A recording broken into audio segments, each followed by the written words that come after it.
Hi everyone, welcome back sa aking channel GTR Math Tutorial at sa aking FB na RJ Enseñado. Okay, so another word problem para sa civil service exam. So word problem number 34. So the sum of two integers is 63. If one of the integers is 3 more than twice the other, what are the two integers? Okay, so try nyo munang sagutan bago panoodin ang aking solution. So ayan ang mga choices. 19 and 44, 42 and 21, 43 and 20, and then 17 and 46. Okay, so sagutan na natin. So yung ganitong mga type ng word problem, pwede natin itong isolve gamit ang system of equation at pwede namang trial and error.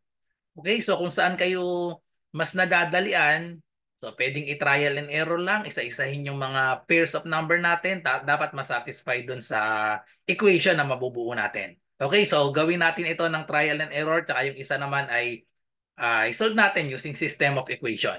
Okay, so let's start. So sabi, the sum of two integers is 63. So doon pa lang makakabuo na tayo ng equation natin. The sum of two integers is 63. So hindi pa natin alam kung ano yung two integers. Okay? So mag-a-assign tayo ng variable. Kahit anong variable na gusto nyo. So meron tayong two integers. So let tayo. Let x be the first integer. Pag sinabi nga palang integer, ito yung mga eksaktong number, walang decimal, walang fraction. So yung mga eksaktong number. So pwedeng positive, pwedeng negative. Okay? So let x be the first integer and y be the second integer. So buuin na natin ang ating equation. So ang sabi, the sum. Okay? So the sum of two integers, so ibig sabihin nun ay x plus y.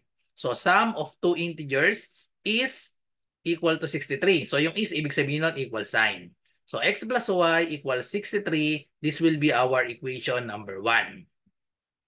Okay, so next, buuin natin yung isa pang equation dito sa second statement natin.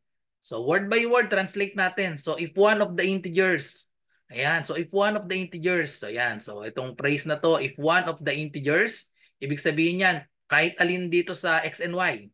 Okay, so if one of the integers, so x na lang yung piliin natin. If one of the integers, so yun na yung x. And then we have is. So ibig sabihin ng is, equal sign. Okay? So we have 3 more than. Okay? So 3 more than. Ibig sabihin nitong more than ay plus.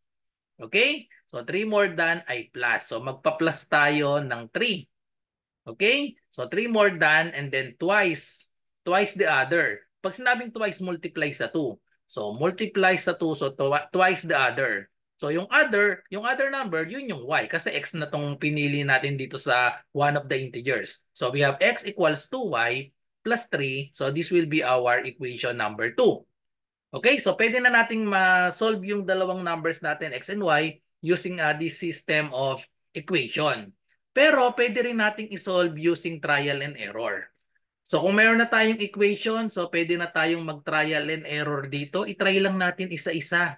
Kailangan masatisfy itong condition na ang sum nila ay 63.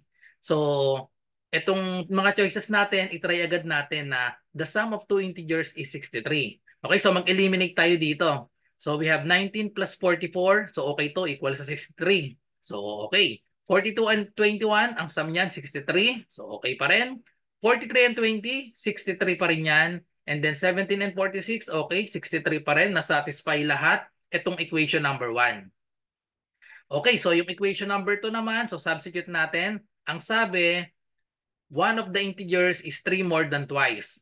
3 more than twice the other. So ibig sabihin yung maliit na number, ito twice natin, kailangan pag tinwice natin yung dalawa, yung maliit na number natin ay ano daw siya? 3 more than. Okay? So one of the integer is 3 more than twice the other.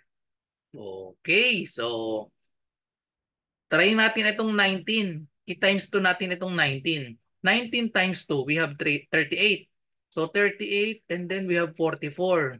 Okay, so parang hindi siya nasatisfy kasi twice ng 19, 38. So dapat yung one integer natin, yung 44, mataas dapat ng tatlo dito. So mali ito. So we have 42 and 21. I-twice natin itong 21. Magiging siyang twice ng 21, magiging 42. Hindi rin to kasi naging parehas 42. So mali. So we have 43 and 20. Itwise natin yung 20, magiging 40, tapos 43. Okay, eksakto na ito kasi yung one integer daw, 43, ay 3 more than. 3 more than twice. So tinwise natin yung 20, naging 40. So 3 more than twice. Ito na yung answer natin sa trial and error. Okay, so trial and error, 43 and 20. And then try lang natin ito, 17 and 46. Pag tinwise natin yung 17, magiging siyang 17 times 2, we have 34. And then 46, so hindi 3 more than itong 46 natin. So sablay ito. So therefore, sa trial and error, ang sagot natin ay letter C. So ngayon, isolve naman natin gamit itong system of equation. So kapag hindi nyo napansin na ganun lang pala kasimple sa trial and error yon, isolve na lang natin ito. So using system of equation, ang gagamitin natin ay substitution ng pinakamadali kasi meron na tayong value ng x. Ang value ng x ay 2y plus 3. So ito na yung value ng x. Ipapalit lang natin dito sa equation 2 natin kinuha. Kailangan sa equation 1 natin ipapalit. Okay, so itong x, palitan natin ng 2y plus 3. Okay, so nag-thank you for watching na agad. Yan, so itong x, palitan natin ng 2y plus 3. And then, copy lang natin yung mga natira. So ito yung x, 2y plus 3 na siya. And then, copy the rest, plus y equals 63. And then, we can now solve for y. Combine like terms lang tayo. So 2y plus y, that is equal to 3y. And then itong negative, itong positive 3, subtract tayo ng 3 to both sides para mapapunta sa kabila. So 3 minus 3, that is 0. No need to write. So we have 3y equals 63 minus 3, that is equal to 60. And then divide both sides by 3. Therefore, the value of y is equal to 60 divided by 3, 20. So pag nakuha na natin yung 20, wag na nating idiretso kasi meron isa lang naman ng may 20 sa choices, letter C na yon. So pag sinubstitute natin sa equation number 2, therefore x is equal to 2. The value of y is 20. So we have 2 times 20 plus 3. So we have x is equal to 2 times 20. So that is 40 plus 3. So final answer, the value of x is 43. So ang tamang sagot, ayan, nakuha na natin 43 and 20. Okay, so that's all. So thank you for watching. I hope nagustuhan niyo yung explanation ko para sa problem na ito. At kung meron po kayong mga math question, i-comment nyo lang po dito sa aking channel or i-PM niyo ako sa aking messenger. Ayan, ang messenger ko, ayan sa baba. Ayan, so RJ Enseñado. Okay, so good luck po sa lahat na nagre-review para sa civil service exam. Bye-bye and God bless.